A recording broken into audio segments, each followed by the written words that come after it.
Welcome back to the X Podcast. We're sitting at the long table here with Mr. Moore, the other Moore, sitting here with Bishop Stephen K. Rao.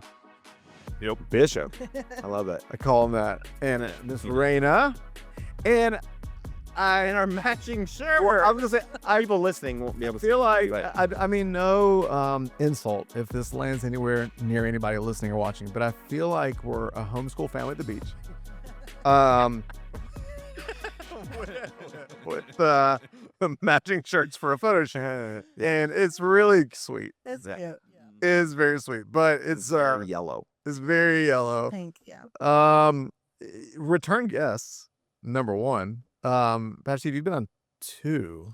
Yeah. I'm gonna make myself call you Steve in this one. You've been on 2. Yes. You've been on 1 that had to do with sports. Yes, I remember I that. think I don't. Yeah. Did You weren't here for that. yeah, I wasn't here for that. Well, you'll be gone soon. They're all going to be sports. We're done. I've already said that. Yeah. So This is turning into a sports podcast moving forward. feel free to tune out the month of August. But our outreach pastor here at the church, Raina Schultheis, is the magic behind the curtain. She is. That is the blending of a few phrases. But technically connections but also super involved in outreach and guest experience and so much at our church, events, decor, systems. I think she built the place. But we had, what was it, 2 or 3 years ago, an environments Yes, we did. by Smith's Hope. Yep. And who else was on that? I think it was just Hope and I, Was it? right? With you. I thought there were Tucker. 4 of us. Was And Tucker Tucker. on Tucker was there? on there. A lot of fun. But anyways, really exciting time for our church, especially in the summers. We don't really slow down in the summer. No, But they're a whole lot of fun. And we've been in the middle of a series called Until Heaven. And I've not used this phrase in a while, but I think this is like going to be on my top 5. And I've loved these last 2 weeks, but the whole idea of what actually is the church. And I don't know that you've used these words, but really the danger of what happens when the movement Jesus began becomes an institution. When what was meant to be an organic movement, grassroots thing that changes people's lives becomes something that's just like a holy club inside of our walls. Yeah. And that's one of the things that's been one of the markers of our church, the heartbeat of our church, is a spirit of outreach. Yeah. A spirit of we exist for the community, we exist for people, we exist for the person who's not yet come. Mm-hmm. And so you were telling me before we got on here just how awesome you feel like you've done the first couple weeks. Was I telling you that? And Yeah. But people know that. but yeah, I mean, you want The to rest talks. you've been Half true. yeah. He talked about his arm hurting because he was patting himself on the back so hard. Yeah. Pulled a joint, but And- Yeah. but there's a reason we're all wearing funny shirts. But do you want to, this series, and obviously the building, the movement we're in is birthed out of your heart.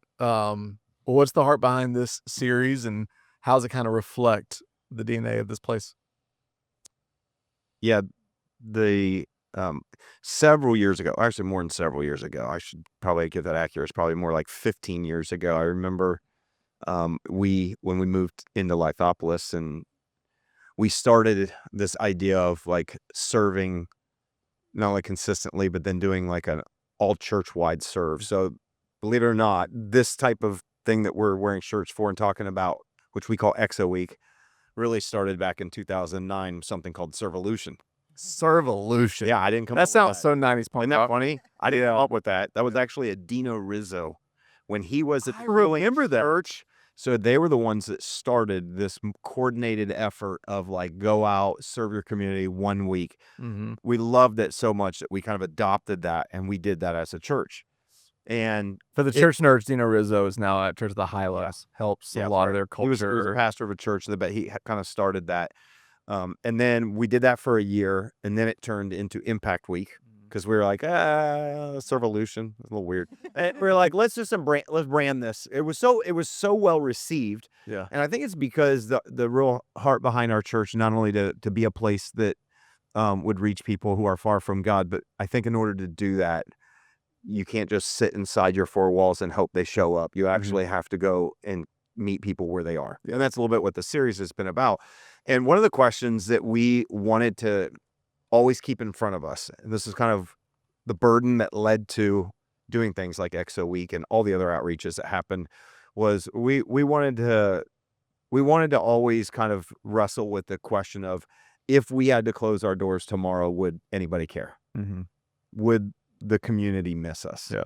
Because that's a tough question. It is. And I think we've all probably, if you've been around church for a long time, you've seen a lot of different, there's a lot of different varieties of that. There are definitely some communities that probably there's some churches that maybe they would not miss them because they don't see them. It's just, you can have a building and you can drive by. If you don't go to church and you go on Sunday, or maybe you go, well, there's a bunch of cars there and that's it. And we never wanted to be a church that was only, people hear about us and it's like, well, if you go there, then you experience it. And that's been part of our DNA even before that. Like when you're trying to start a church, which we did in 2003, I mean, we went to Violet Festival. We went to every place you can imagine, setting up tables and just trying to, but this was different. This is not marketing. This is serving. Yep. And so it was born in 2009. And so what are we, 2025? So that's 16 years that we've been doing this every single year of going into the community. And we do more than that. Obviously, you guys are so much a part of leading that effort. And so there's outreach every week. Yeah, there really is. There is outreach happening every single week out of this community. And so we want to meet people where they are. And I want people in the community to see us, which I think we represent God in many ways to people who don't go to church or don't know who God is. I want them to see us. I want them. And so we have these bright colored shirts. If you're listening, we're all wearing them, these bright yellow shirts. They say we love our city. Yeah. Love God, love people, make a difference. And what, so we're just doing all kinds of crazy things this week. And so once a year, and they could speak to some of the stuff we do, but I think the big piece is, and maybe you guys, if you have some thoughts on this, and I know, Raina, you have a deep heart for outreach too. I think it's one of the things that even attracted you to our church. And so maybe you can talk about that. But we just never wanted to be a stagnant church that was like, hey, come show up and sing songs and feel good about it and then leave, but not actually impact the community. Right. Yeah. And so that's not the heartbeat of our church. We want to get outside the walls. We want to serve. We want to interface with people. We want to show them God's love in practical ways. Yeah. And so that's kind of the heart behind it. Yeah. I would say. Yeah. How did that capture you at first? Because that's what I was thinking about. There's two aspects of it. There is the outreach, the practical, the meeting the needs. There's all of that. But what I'm really passionate about is giving the opportunities to people in our church, because I just remember going to a church where the people on the platform would talk about, oh, we did this. We went and fed the homeless, and I'm like, well, why can't I do that? Like, there was no opportunity for me to do that, but it's hard to find opportunities. And there was like a little group of us. Jess Costin's really involved in outreach. I remember going out to breakfast with her, and we're just like, we just want opportunity. We just want to go out, like outside of Impact Week, it was called at the time. It's just hard to find opportunities when you have a full-time job and kids and all the things. So the fact that we had Impact Week and now XO Week, that it was so easy. Everything's just right at your fingertips. You just sign up and go, and everything's already organized. I have amazing leaders for these events that volunteer their time to make sure they're smooth and they run well. And so I love the aspect of giving people the opportunity to go out and do that. Yeah. But then there is, of course, the whole aspect of what we're actually doing out there. Right. And it is so impactful. I was reminded last night in one of the events here at the church, the secondary item of community. Yes. That obviously we're big on circles, small groups, but not to be cheesy, there is something special that happens when you just have, okay, we're having a community, then community with a mission. Yes. And I'm like, man, I loved last night, but I also just got to connect with everybody. Yeah. Well, what's neat about that too is, especially if you're new to the church, you might not be ready to join a circle or join a serve team. That might be a little bit scary. That might be too big of a commitment. But to go serve one night at an event and you get to meet some people, and I've heard so many stories of people connecting and getting to know each other, or joining serve teams or circles because of the people they connected with at an outreach event. So I think that's a great aspect of it too. I love that piece of it. So I'm gonna make myself call you Steve. I always joke on these weeks. I think I probably make the joke every day. Man, you hate these weeks, don't you? Because you never lack energy. Everybody wants to know how to bottle you up. You never lack energy. You never lack joy. But these weeks, you might actually fly. You are just on cloud nine. Yep. It fills your tank. And knowing this is a big part of this church is one of the reasons that you even made a big transition. It was. To come to this church. Yeah. It really is about that. When Jesus said, "Go into all the world and preach the gospel," he meant the go part. Right? And to your point, Pastor Tim, about just put the shingle out there and just have people come. That was never his plan. Yeah. And so we've got to go where people are. I believe it's John Maxwell said leadership is influence. So the only way you can influence people is to connect with them, right? And you've got to earn the right to be heard. And one of the ways you do that is to love on them, because the one thing that nobody can resist is being loved and being supported and being seen and heard and taken care of. You can't resist that. And so the fact that X Church is very intentional about making sure that happens is powerful. And Raina, to your point about other people giving them the opportunity to serve, they're so grateful. Yesterday I was at an event and I said, have you done this before? Oh, no, this is my first time. And they brought their child with them, and they gave a devotion, and they had the child read the scriptures. That kid will never forget the time he got to serve and share the word of God there. I was at another event, and this servant leader had a real heart for people, so much so that he came and got me and said, "Hey, this lady is got a real need. She's crying in her car. She was getting her oil changed, and we were paying for that as part of what we were doing. But she was going through a really emotional time. It was a very difficult family situation and some other things. And would you come talk to her? And maybe we could pray with her." And so we did. While she's waiting in line for her turn, we're holding hands praying for this lady who, her name's Tammy. I never met her before. And yet our servant leader was sensitive to the need. We had another servant leader who said, "Oh yeah, I prayed with somebody in that same line." And then the reason why the top shelf thing that happened at that event was, while I'm talking to this lady about her needs, another servant leader says, "Hey, the guy behind her wants to talk." I'm like, "No problem." So I go to the next car. It's like a drive-through prayer time or something. And so I go to that car, and he says, "Hey, I've made a lot of bad decisions. I've done a lot of terrible things in my life. But I need to confess those, and I got to get my life turned around." So we talked about how if you confess, with your mouth, Jesus is Lord, believe in your heart, God raised him from the dead, you'll be saved. And would you like to do that? Yes, I would. And so in that line, prayed to receive Christ. Now, that wasn't on my Exo Week bingo card. That we're going to be leading people to Jesus in the oil change waiting line. And so, because at the end of the day, it isn't just about helping somebody. In that same oil change, had a lady say, the day before, I was trying to figure out how I was going to get my oil changed. I didn't have the money. And then I find out about this. Somebody else said, my oil light came on yesterday, and I'm here today. Those are things that God works out. But it isn't about just changing somebody's oil, because let's face it, they're going to have their oil changed in 3,000 to 5,000 miles again, right? But when we point them to Jesus, that is forever. And that's really the heart of what X Church is about, going to those who have needs and pointing them to the source of ultimate help.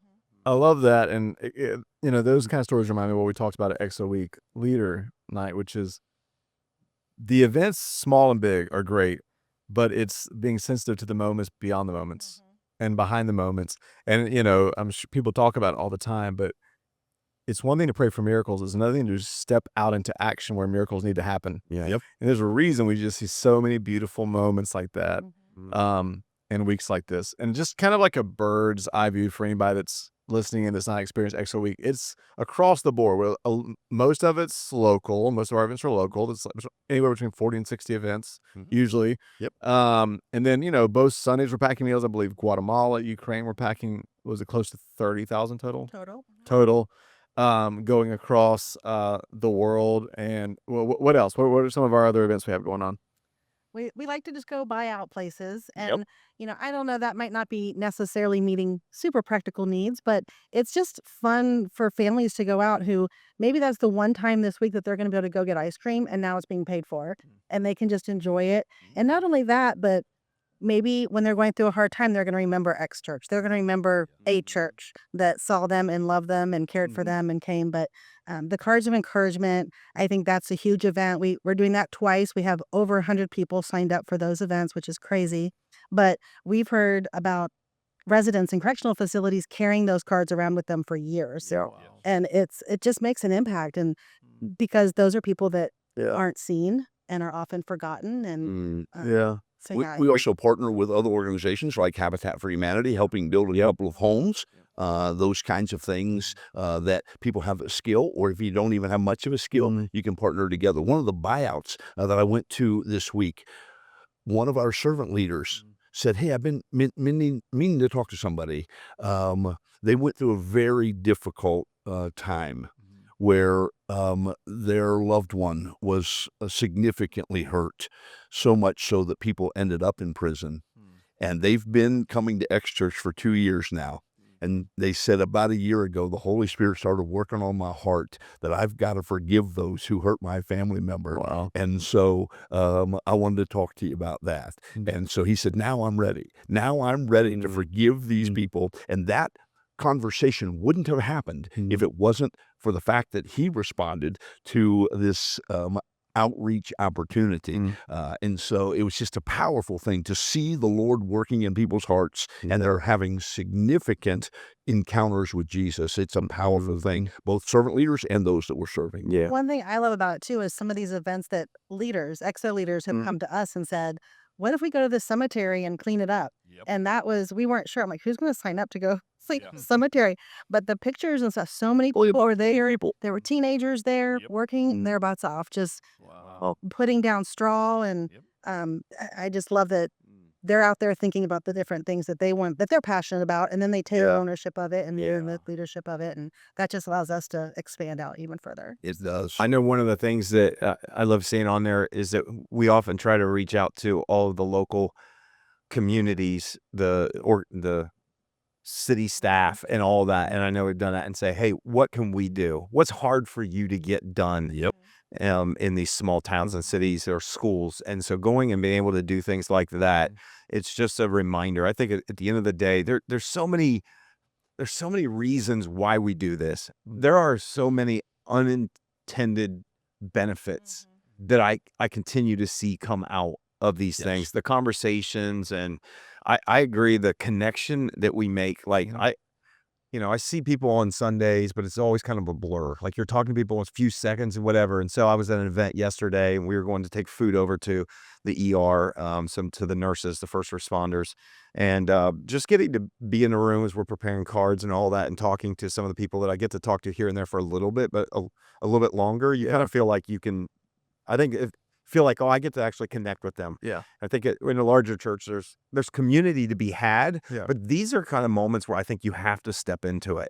Like if you sit on the sidelines, I think you miss how you develop deeper community. And oftentimes it's serving. You serve with somebody, you build a bond with that person, even if it's little and it's quick. And I think that's one benefit.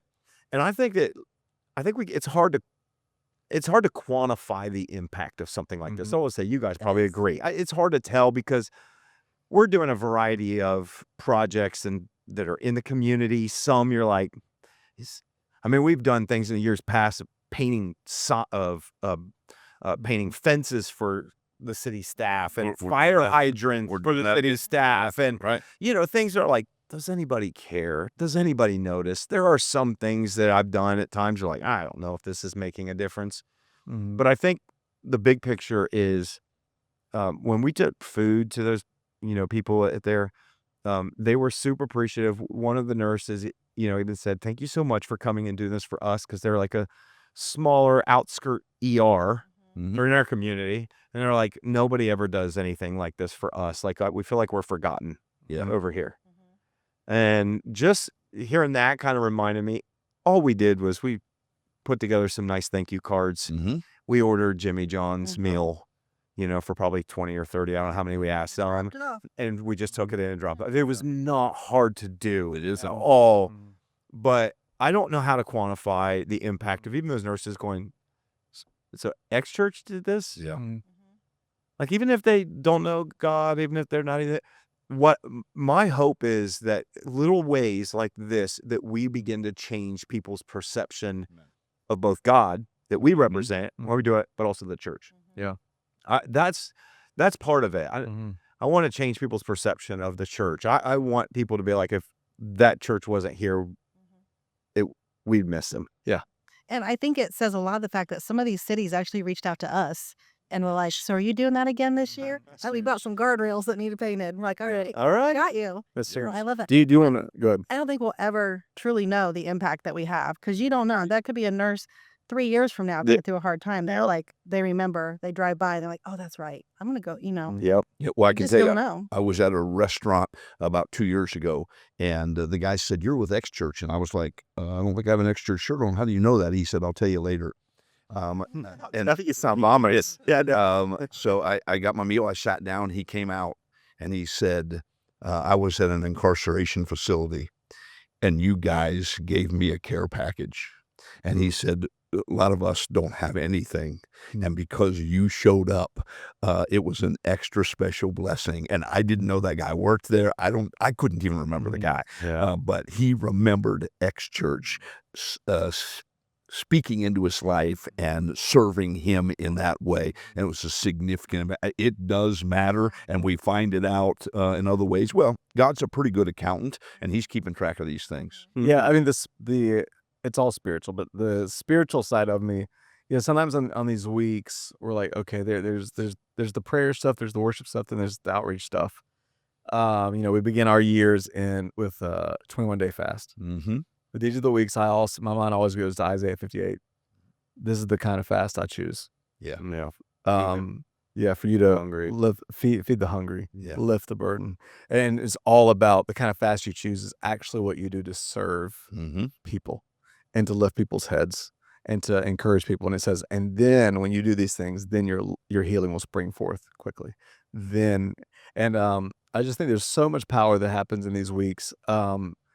I want to put you on the spot for a second, which I know you love. Favorite outreach moment or event? My favorite event. So tell you what, You're putting me on the spot. I'm gonna give a couple shout outs while you think.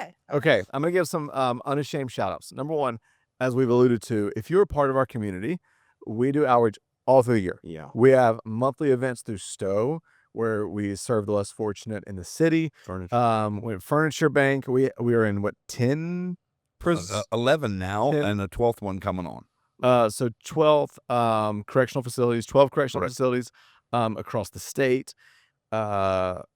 Asheville Estates, which I may have been born out of like an EXO week thing throughout the year, whether it's like Thanksgiving, Christmas, different times during the year. That whole community, that whole neighborhood's been impacted. They have. And so you can sign up to serve. You can also sign up to serve here at church. We have something once a month called Welcome to the X. So join. It's so easy to join. It's a whole lot. And then I want to give Steve here a shout out because I don't know if we have a date yet, but we talk about being seen. Mm-hmm. And there is nobody who is better at making other human beings be felt seen than you. And you have a second book coming out. Oh, yeah. I didn't see that coming. Yep. Yeah. On There's a survey and outreach yeah. in your book. Yeah, I know. I just thought about it. But Yeah. do we have a title?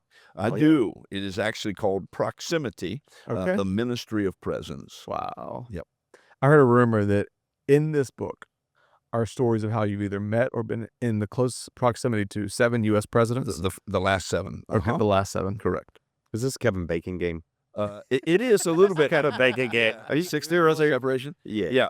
Also, one of the chapters is entitled "Why I Love Funerals," Yeah. which is probably Jokingly call it our funeral pass. Funeral bath. Yeah, right. So when will that be out? I believe it'll be coming out the 1st of September. Okay, 1st September. Okay, I just want to give a little shout out. That's cool. Okay, have I stalled long enough? Yes. What do we have? Sorry. Okay. I think it's not necessarily always an XO week event, but I do love that we go to Stowe on a regular basis. I think that not only is that meeting a practical need, but the fellowship that happens between the people that serve there is so fun. I wish I could go more often. And then Furniture Bank, that's another one that we have people in this church that are passionate about it. They make it happen Yeah. every month, but that's really fun when you get to go and build furniture. It's just silly. We will race sometimes. It's just fun. I love doing that. And then this week for EXO, or this year for EXO week, we have one where people came and built furniture. There's a local coffee shop that they're been saving up for some furniture for outside, and I'm so excited because tomorrow we're going to go give her all this furniture. No, That's we're out by this local coffee shop. So I love doing that. Every XO week we try to just bless someone in the community, and that's always we're doing that with a few people. Like we're just blessing some people in the community. There's people who need their yards cleaned up and that maybe, and we're just one of those areas is a client with special needs. And we haven't really been in that arena too much, and they need some extra help. And when this is another reason why I love our servant leaders, because I asked this guy, I said, "Hey, would you be willing to lead this project?" "Oh, absolutely." And then he said to me 2 or 3 times, "Thank you for asking me. Thank you for giving me the opportunity to serve in this way. It's powerful." I wanted to add one more thing to your favorites, and that is you've done a tremendous job, you and your husband, of investing in the life of your daughter, Ellie. And she's actually leading several projects here. And my hunch is some of your favorite projects are the ones she's leading because she is an extension of you. She's got it, man. The family that serves together, stays together, and she's picked it up and doing a tremendous job. And you're to be fun last night. She was leading the cards of encouragement, and we do them for multiple organizations, and every organization has different requirements. Like this one can't have an envelope, this one can't have glitter or glue, and she was like on the mic in the foyer, explaining all that to everyone. Like, Were you crying? Oh, you go. And I was doing another event in another room, but I could just hear her. So yeah, she just takes ownership of that. Yes. Takes pride in it. So I love it. I know busy week, so y'all have other events and things to get to. So there's a little mini appetizer. But such a fun week. Thank you both for what you do. Yeah. Thank you for organizing it. Thank you for creating a church where this is the heartbeat. Yeah. Amen. And I'm always like, I feel like this week, I know it doesn't, you guys, always feels like it sneaks up on us, even though it doesn't. I know you definitely don't feel that way. But I'm always like, when we get into it, I'm always just blown away by just the impact.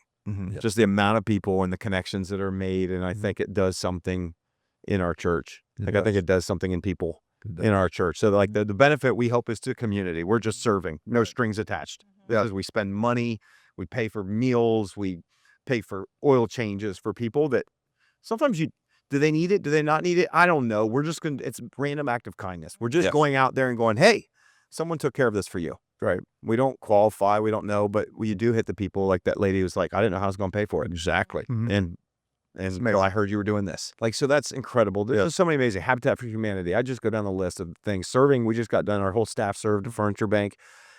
Boy, they need volunteer help. That's So, oh my gosh. I don't know that we made a dent, but we did. The fire inspector showed up and was like, this stuff we did help them. We happened to be there. And so I think that's a beautiful thing that we do. And so the benefits are not just external, but they're also internal. Yeah. And I think we feel it as a church. So thank you guys. Thank you. XO Week. If you didn't join this year, join next year, but it's time to serve. And there's outreach events all the time, especially around the holidays. We'll have a bunch more. So if you listen to this and you go, I missed out, we'll have more coming up soon. Yep. Every month.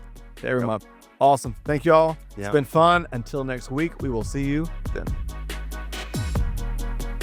Hey guys, it's Russ. Thanks so much for listening. We really believe if we can get around tables instead of behind screens, if we can talk to each other instead of at each other, we can make the world better. To help us do that, here are a few things you can do to help. First, if you haven't yet, leave a review on Apple or Spotify and hit subscribe on YouTube. This helps more than you know. Also, if you have been impacted by the community out of which this podcast comes, that's X Church. Maybe you're local or you've been touched by the messages and impact across the country, even the world. I want to encourage you to support this work. A powerful life principle is to invest in the people and places that invest in you. And so I want to invite you to do that right now by going to thex.church/give. You can give a one-time small gift, a sacrificial gift, or even become a recurring partner. Together, let's keep elevating the conversation, thinking higher, loving deeper, and making the world better. Cheers.